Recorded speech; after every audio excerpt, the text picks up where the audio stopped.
A variable is a container that stores a value or a set of values that could be used later on in the workflow. Variables can store data types such as text, numbers, dates, Booleans, and data tables. I'm Jensen, a Microsoft Most Valuable Professional. Let's learn some Microsoft Power Automate Desktop. A text variable stores any kind of text, from email addresses to text contents of a text file.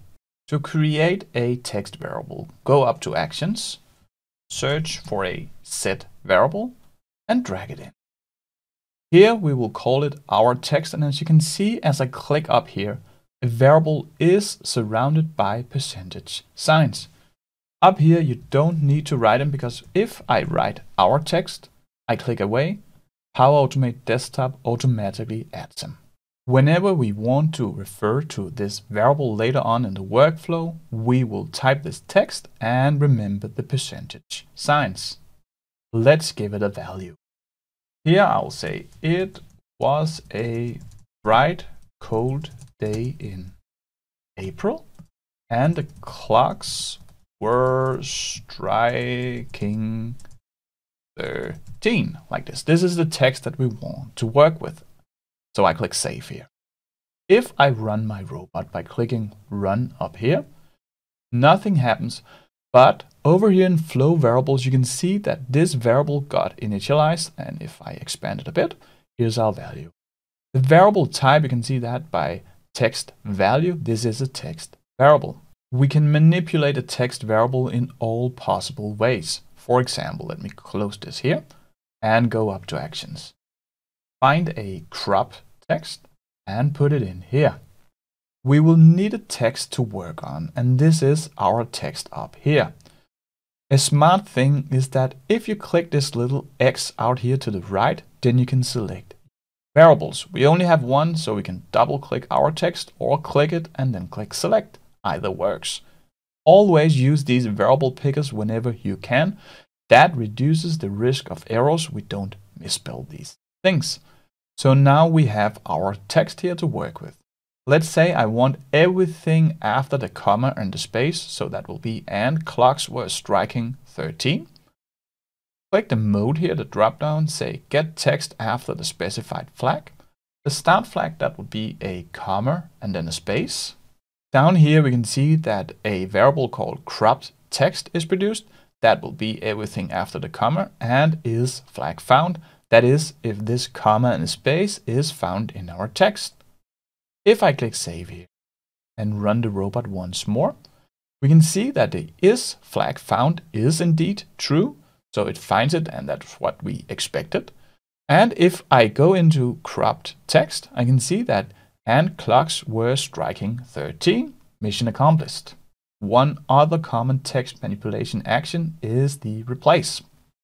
So if I go up to Actions, find a place, replace text, and drag it in just before the crop text.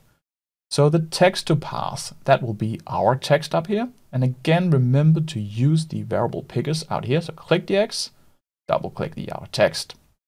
The text to find, let's say I want to replace 13 with 14. So I write 13 here. Then I go down here, replace with, then I'll say 14 like this. In the variables produced, this will get saved in a replaced variable. Let's just save it back to our text variable so the crop text can use it. Then in the variables produced, if I click this arrow, we can see that a replaced variable is getting produced. That will be this text with the 13 replaced for 14. Let's save it back to our text here so we can use it in the crop text. Here again, you can see I can use the variable picker. So we do. Click this X, choose our text and double click it. That's it. Let's click Save. Now try to run your robot once more.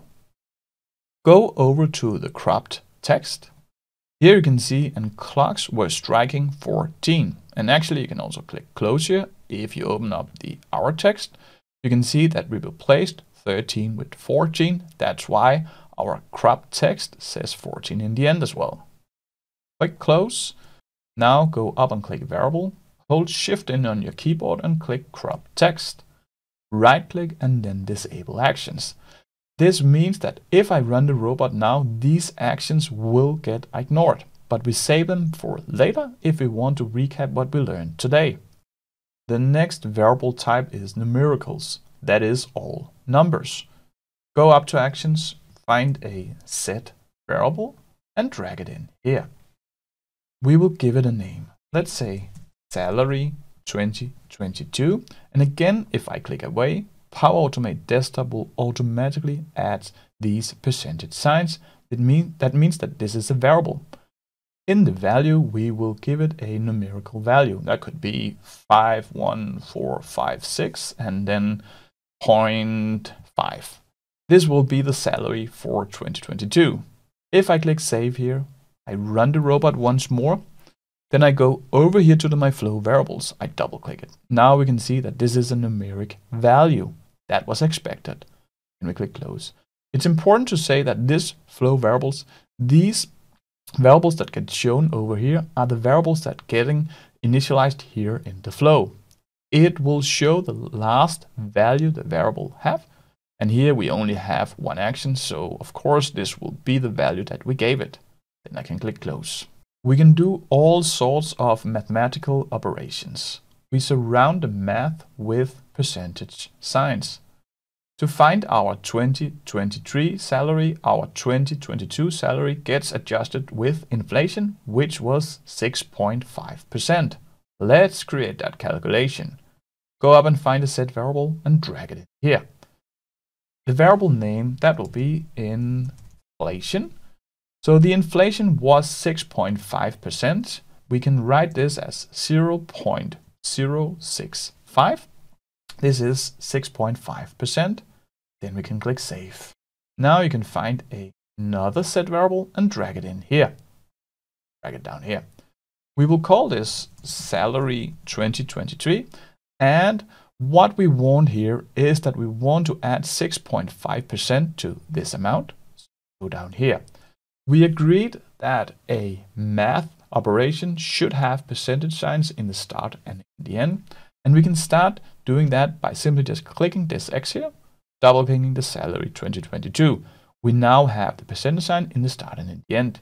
Yes, this is not much of a calculation, but then I want to say multiplied by, and then I want a parentheses, and then I want to say plus. I want to find the inflation over here. We created that variable, so I double click that. And I also want a parentheses. Whenever we do math and variables, that is code blocks with the percentage sign in the start and in the end, we only need a percentage sign in the start and in the end. So we should delete this, and we should delete this. Whenever something is in text format without a single quotation mark like this, surrounded by, it should look like this. Whenever we see these texts inside a code block, that means that they are variables. And that is right. Our salary 2022 got created up here, and the inflation got created here. Let's click save and see if we can calculate the salary 2023. That is over here. That is the inflation adjusted salary. Now click close. The next variable type is Booleans. That is a variable type where the value can be either true or false. Let's go create a such. So I find another set variable and drag it in. The variable will be called is high salary, like this. And to give it a either true or false value, we will have a percentage sign. Then I'll say true and a percentage sign. If I want to give it a false value, I should just have written this. But for now, this is true. I'll click save. Then I'll click run. The exact same thing will happen, but except that this is high salary is now true. We can see it here. If I double click it, we can see that this is a Boolean value. It's not dependent on anything up here. It's just independent. If I had double click it, and let me just do that. If I have deleted the percentage signs, click save. If I run it now, and then I go inspect it over here, we can see that it's now a text value. That is because if we surround a true or false by percentage signs, it becomes a Boolean. I'll do that, and then I'll click save once more. Now we want to make the is high salary dependent on the salary 2023. Double click this set variable to open. Then we'll delete this. So, and let me just drag this one down here. So we want to look at the salary 2023. So I click this little X here, double click the salary 2023. Then again, we learned that every math operation, every code piece should be surrounded by these percentage signs. So I move my mouse in here. I can make a space, and then I can say greater than 80,000, for example. These spaces will get ignored by runtime, but it makes it easier for you to read. But we could skip them, so it could look like this instead. Doesn't matter, it will be the same thing we're doing. So right now, the is salary will have a true or false tied to it, and that is if the salary 2023 is larger than 80,000. We know that this is only 54,000, so this will be false. Let's see if that is true. I'll click save here. I'll run the flow, and the is high salary is false. I can click close. Let's disable all. So I click here, and now I can of course press shift and click the below set variable, and also just press Ctrl A, that will mark everything. Right click, disable. Now we need to talk about dates. We use dates a lot in our flows. We compare them, we type them into the systems. Go up to actions. To get the current date and time, we'll find a get current date and time and drag it in here. This will retrieve the current date and time. If I click this drop down, I can also choose to retrieve only the current date. The time zone, that will be the system time zone. That will be the time zone that you will use in 99.9% of the cases. But you can choose another time zone. The variables produced is called current date time. I'll click save. If I try to run it here, you can see that we get a date. If I double click it, you can see that this is a date time. This is the universal date time format. It comes from .NET, and it is month, days, years, and then an hour, minutes, and seconds in 12-hour format. If you come from a different culture like me, for example, we write days first, then month, and we use a 24-hour format. Then we need to convert our current dates, for example, in an Excel sheet, to this date time format in order to compare. That is the only way we can compare. And one other thing, it might be that you see the date time in here, but you get shown a different format based on your Windows culture up here. So these two can be different, but it is this one that is the actual date time. Let me click close. Let's convert this date time to a text so we can use it in, for example, an email. You'll find a convert date time to text down here and drag it in here. The date time to convert, that will be the current date time. So I click this X, double click the current date time. We will just use a standard format, and in here we can specify what format we will have. Right now it will only be a short date. I can click this drop down, and here I could, for example, say full date time, long time. Then I will have the days in Tuesday and then May 19th, and again a 12-hour format. It will produce a variable, this action called formatted date time. So when I click save here and I run the robot, if I double click the formatted date time, we have formatted date time. Again, if I open up this convert date time to text by double clicking it, these standard ones, they are quite limited. They will be quite US oriented. But what we can do here is to click this drop down here and choose custom. Then we can specify our own pattern. For example, let's create the way we write date and time here in Denmark, so I can use it in an email.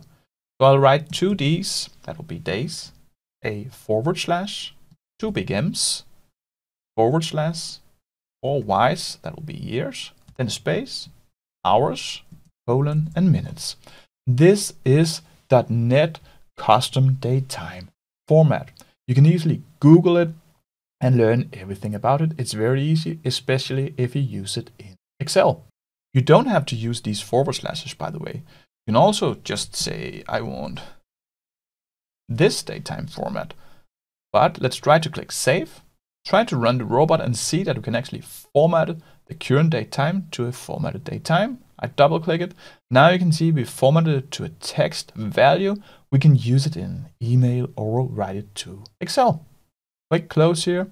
Again, you can press this one here. Now try to click Control on the last one on your keyboard. Click with your mouse that marks both of them. Right click, Disable Actions. A list is a collection of items of the same variable type. See it as a single dimension array in programming terms. If I go up here, we'll actually have a native action for creating a list. So if you write create new list, find it here and drag it in here. Let's give our list a name. We will call it departments and click Save. So if I run my robot now, I click Run, we will just create a new list. You can see it over here. It looks quite empty. And if I double click to open it, you can see that this is a list of general values. It's completely empty. You don't see anything down here. Let's put something in it. So I'll click Close here. I'll go up to Actions, and then I'll find an Add Item to List. Drag it in here. What do I want to add in? Let's add in finance into the list. Again, use the variable picker out here. So click this X, departments. I'll click Save. Now try to run your robot once more. You can see that if I double click over here, we now have a list of text values and we have finance as the first item. It's important to say that lists are zero indexed. That means that this first item has index 0. That is a little bit weird if you're using to know that the first item is always 1, 2, but in programming terms, it is 0 index. So when we want to refer to finance, that is index 0. Let's click Close. Let's add a couple of other items. So have another add item to list. This one will be called IT. I have the departments here. I'll click Save. Let's also add a human resource. So I'll say human resources. That will also go into my departments. I'll click Save. Try to run it again. That's it. If I go over to departments, we can see that we now have 3 items in our list. And it's index 0, 1, 2. I'll click Close. To write out a specific element in our list, we can use the index number. Go up here and then find a display message. A display message is very simple. It just pauses the robot and reads a message to the user. Let's see it in action. Go up to Message to Display. So we want to look into the departments list. Click this X, double click the departments, go in here. We want to have the IT out. That was index 1. So make a hard bracket start, say 1, a hard bracket in, like this. I also want to say keep message box always on top. That means that this will go forward, this message box, in a little while over our other programs. The variables produced is called button pressed. We will not use it for now. Click this arrow. Best practice is to always disable the variables that you don't use so you don't confuse yourself. So simply just untick it here and click Save. Now go run your robot. That's it. We have printed out IT. We can also iterate through each element in a list. Find it for each up here. And drag it in here. So value to iterate, that will be departments. Here, double click it. I also want to say store into current item. That is, once we iterate, we can refer to the current item in current item, but let's call it current department. And again, we do this because best practice is to give our variables a meaningful name. So now it says current department. I'll click Save. So we're iterating through each department in departments. Let's drag the display message down here and let's go fix it. So I double click to it. Now delete this and we'll refer to the current department. Click this X, current department, I'll click save. Try to run your robot once more. That is finance, IT, and human resources. We iterate the list. Instead of having to create a new list and add 3 items to the list, we can actually create this list with just one action. So go up to actions, find a set variable, and drag it in here just before the for each. We will give it the name departments. So I'll double click to departments and then I'll create a list here. A list in a set variable is getting created by 2 percentage signs. I'll have a hard bracket start. I'll have a hard bracket end. That's it. And again, the spaces, those will be ignored by runtime, but it makes it easier for you to read. Let's put our items in the list. I'll have a single quotation marks. I'll say finance, single quotation mark, comma, single quotation mark, IT, comma, and then I'll say human resources. Oh, human resources, like this. This is how a list is getting created. You can also, instead of hard coding these, you could use variables from early in the flow by picking them here in the variable picker. We will not, we will just click save here. That means that we can mark this create new list, press shift on our keyboard and mark the last add item to list. Right click, disable actions, and click run once more. This will be the same flow that we just built. We just created the list with one action instead of 4. There's nothing wrong by using the native Power Automate desktop actions. Sometimes getting to know these set variables, these workarounds, will make your flow more efficient. But please use whatever you prefer, especially here in the beginning. Data tables contain data in tabular form, just like an Excel sheet, rows and columns. A data table is a collection of data rows. Let's go create one. So I go up to actions here, and I'll find a create new data table and drag it in here in the end. You can see now that our table has 0 rows and 0 columns, and the name is called DataTable. Let's first rename this. I'll call this one employees. That's it. And we will go up here and click edit. We want to have some data in.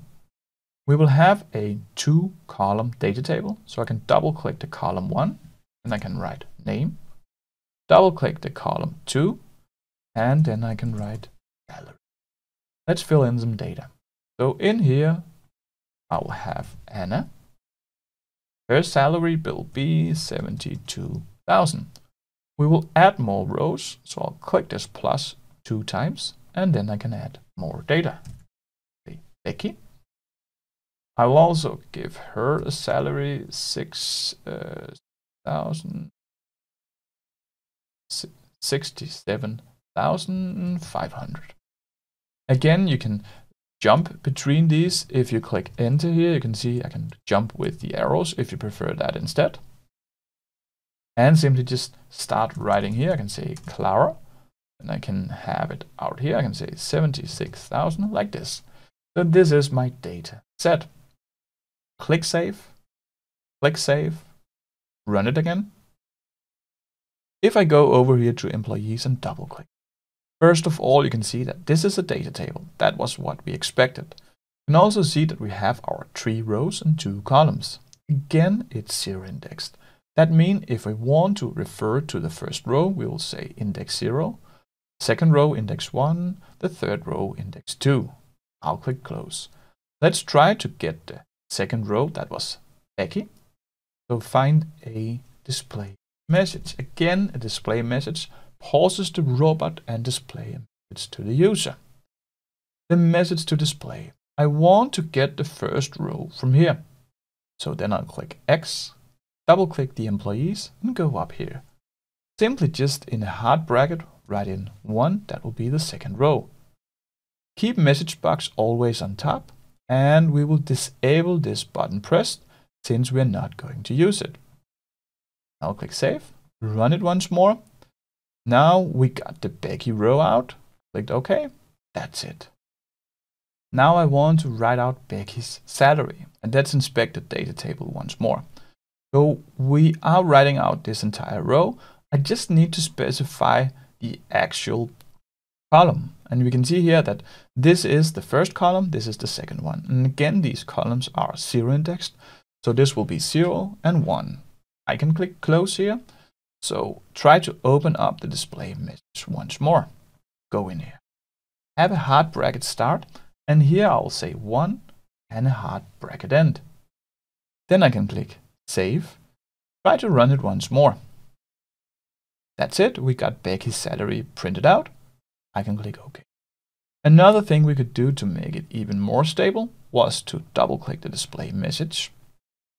Instead of giving the index of the column, we can give out the actual header. I can say salary, and here it's important to have it in single quotation marks. That is because this is not a variable. So the employees was a variable. That was the data table variable. So that one is not in percentage sign. But the salary, that was a text. That was the column header that we're trying to refer to. That's why it will go into single quotation marks. Click save, click run. This will just print out Becky's salary once more, but we refer to it by the name. We can also iterate through a data table. We will do that with a for each. So we'll drag it down here. We will iterate through the employees. So go find it. Again, we will rename the store into. That will be the referral for the current item. That will be current employee in our case. We'll click save and scroll a little bit down. It's here. Drag in the display message. If I run this, that means that this for each will loop through each row in employees. That will be 3 rows, so this will run 3 times, and then it will just display this static message all 3 times. So what we need to do is to refer to the current employees instead. Double click the display message, delete this. Click the X here, double click the current employee. That's it. I can click save. We can run it once more. So here we are printing each run of the rows out like this. Let's say that I want to get a specific column. That could be the salary again. So I go into the display message. I go here. Since this is only a row, we don't need a row in referral right now. So we can just skip to the column referral. Here we could either say index 1 or, as we did before, say salary. Like this in hard brackets, and remember the single quotation marks. Then I can click save. Click run up here. So here we are getting the salaries out. That is nice. Imagine that we're getting these salaries into a system. We can also add the names. Then we had the solution there. Up here in the current employee, if I double click this is the last one of these rows that we iterated through. That will be Clara. So this is how our data row looks like. And that's also in line what we talked about in the beginning, that a data table was a collection of data rows. Then we'll click close. Let's try to create our data table with a set variable instead. It gives us flexibility when we create more advanced flows. Go up to actions, find a set variable and drag it in here. We will again create the employees. We will create it with the data just as we used up here in the create new data table. Again, you will need a percentage sign in the start and in the end. We'll go in here. We'll also need a curly bracket start and a curly bracket end. Let me make some spaces so it's easier to read. To create the rows, we will go in here, these curly brackets, and have a start hard bracket and an end hard bracket. So here we can create a row. Let's just go in here. Let's create the first row. That was Anna in single quotation marks, then a comma separated. Then we will say that was 72,000, like this. So this is a one data row data table. Let's just try to see if this works. So if I click save here, We will also disable this create new data table. So I right click here, disable actions. Now we will iterate through the employees data table. There'll only be one row in it. And look, we have no salary column, so this will actually fail. What we can do is simply just double click the display message and refer to the salary column by its index now. We'll use the one, click save, try to run it. There you go, that was Anna's salary. We can create the entire data table. So if I double click this set variable, we will create the other two data rows. So that'll be a comma. Then we'll say Becky in single quotation marks, comma, and Becky's salary, that was 67,500, and a hard bracket end. The last row, that will be Laura, like this. Then we will have her salary, that was 76,000, like this. So we could actually, because these are numericals, we didn't have to make these single quotation marks around them, but it's often more easy to treat them as text, and when we want to use them, we simply just convert it. That's it. Now we just need the header row. We will have it in front here. So let's have a start hard bracket. Then in single quotation marks, we will say name, single quotation mark, then a comma. And again, in single quotation marks, we will have the salary. And end hard bracket, the comma. To specify that this is a header row, we go in front and make a head like this. Try to click save.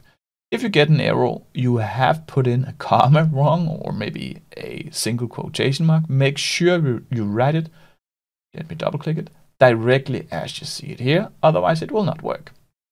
Now we can of course refer to column 1, that will be these 3 salary columns, but we can also use the salary now since we have a header. I can click save here, I can run the robot. Again, we will just print out these salaries just as before, nothing changes, and if I go into employees, you can even see that the data table looks exactly like before. We have the name, salary, index 0, 1, 2. Then click close. Again, click here, press shift on your keyboard, click here, right click, disable action. The custom object consists of key value pairs. It's easy to convert to JSONs, and let's go create one. We will use another set variable for this. Go up here in variable, so I'll say currency. And we will create the actual custom object here. Again, you know the drill, we will have the 2 percentage signs. Then we go in here. We will have a curly bracket start. We will also have a curly bracket end, like this. To put it in here, we will say US dollar in single quotation marks. Then we will say a colon. And then we will have the currency rate, that could be 761.63. And then another single quotation mark. So this will be the first key value pair. If you know a dictionary from other programming languages, this works exact the same. Later on in the flow, we can call US dollar just like a dictionary and get the value back. Let's add some more values. That will be comma separated. So here it could be the euro like this. I'll say colon. And then I'll say 743.66. And again, we will have the last item, we will have the Indian rupees. And again, when you click save here in a few seconds, if you get an error, that is because you have written in something wrong. Just make sure that your currency also look like this. I can click save, we get no error. So this is our custom object. If I try to run it, we got it initialized over here. I can double click it, you can see this custom object. We have a name that is the USD, Euro, and Indian Rupee, and we have a value. To use it in a flow, say that we wanted to get the Euro rate, then we can have a display message over here. Drag it in here. The message to display we will need to look inside the currency. So I'll say currency, then I'll go in here. And we wanted to get the euro out, so that'll be a hard bracket, single quotation marks, and then the EUR, that was the ticket that we used in our custom object, like this. Keep message box always on top. Variables produced, let's disable it. We're not going to use it. So this is a good habit. It's not necessary. Your robot will work fine if you forget it. But let's try to do all these best practices right from the start. That will help you a lot when you create more advanced robots. Click Save. Now try to run it. There you go. That is the euro currency rate, 743.66. Let's also try to do a calculation. So double click this display message. In front of the percentage sign, say 1 euro is, and then we have this calculation divided by 100, and then you say Danish kroners. So these are Danish kroners currency rate. I come from Denmark, so that's why I use it. Click Save. Try to run it once more. There you go. It's that easy. Click OK. Network and get help to your Power Automate desktop solution by joining the I Love Automation Discord right here. Your next lesson is here.